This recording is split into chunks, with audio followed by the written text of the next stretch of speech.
الرحمن الرحیم.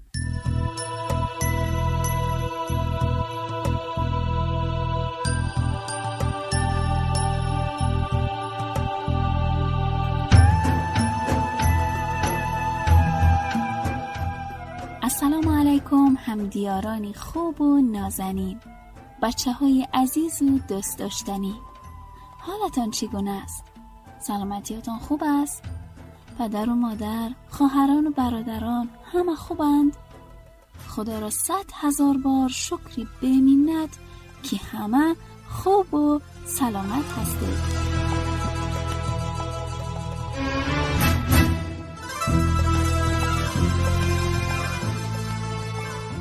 دوستان عزیزم، درس‌های پایانی ماه شریفی رمضان هسته.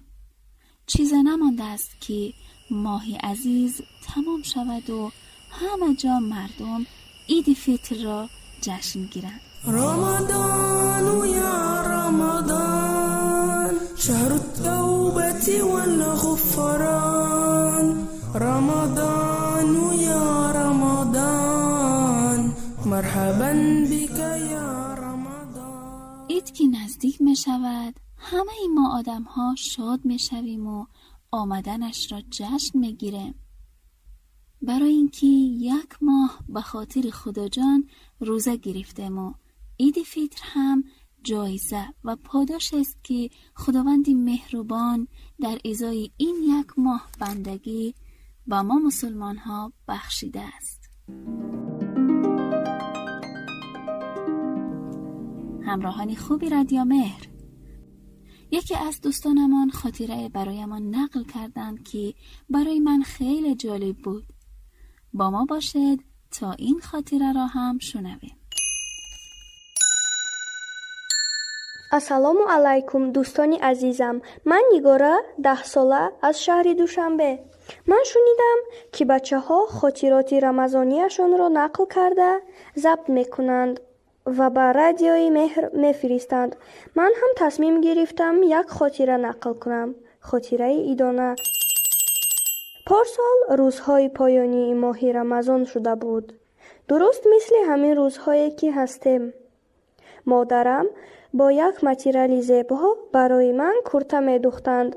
من هم بی‌صبرانه کنارشان نشسته بودم و در کار دوخت و دوز یاردم می کردم تا آنکه دوخته شدیم. در همان وقت پدرجانم از مسجد آمدند. خانه ما نزدیک مسجد است، برای همین پدرم بیشتری نمازهایشان را در مسجد می خوانند. آن روز پدرم بعد از آنکه از مسجد آمدند راست به اتاقشان رفتند. من هم کرته نوم را گرفته دویده نزدشان رفتم. دیدم پدرم مقدار پول را درون 1 پاکت میماند. بعد از آنکه سلام گفتم پرسیدم پدر جان این پاکت چیست؟ پدرم گفتند این پاکت است که درونش زکات فطریه را میمانم. گفتم زکات فطریه چیست؟ پدرم گفتند زکات فطریه مقدار مال است که در روز عید فطر باید پرداخت. باز پرسیدم به چه کسی میدهید؟ پدرم در پاسخ گفتند به مسجد میرسد، دست دا مولا رحیم جان، مولای محله امان. دخترم حالا بگو با من چی کار داشتی؟ من با آنکه هنوز سوال داشتم کرته را نشان داده گفتم این را ببینید آماده شد، مادر جانم دوختند، روز عید میپوشم. پدر جان میشود بدانم چرا زکات میدهید؟ پدرم لبخند زد و گفتند دخترم ما مسلمان ها 1 ماه روزه میگیریم تا بیشتر به یاد فقیران و گرسنگان باشیم و حالشان را فهمیم و کمکشان کنیم.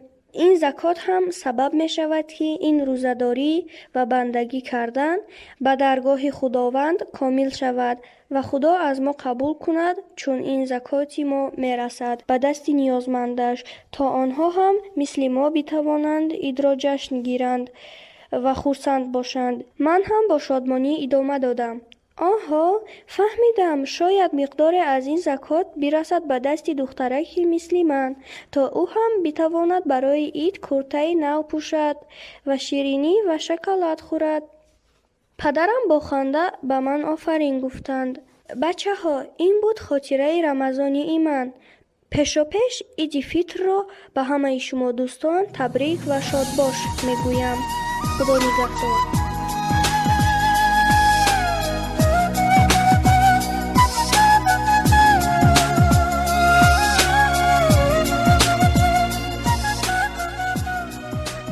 هزار آفرین و احسنت و شما دستی نازنینم نگاره جان. آرزو دارم در هر جایی که هستی تنت سلامت و لبت خندان و دلت شاد باشد.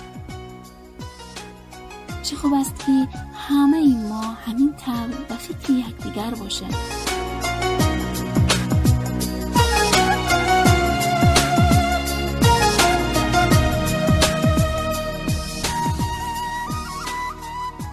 دوستان خوبم، من هم پیشا پیش عید سعید فطر را تبریک و مبارکباد گفته شما را به خداوند مهربان می سپارم. خدا یار و نگهدار.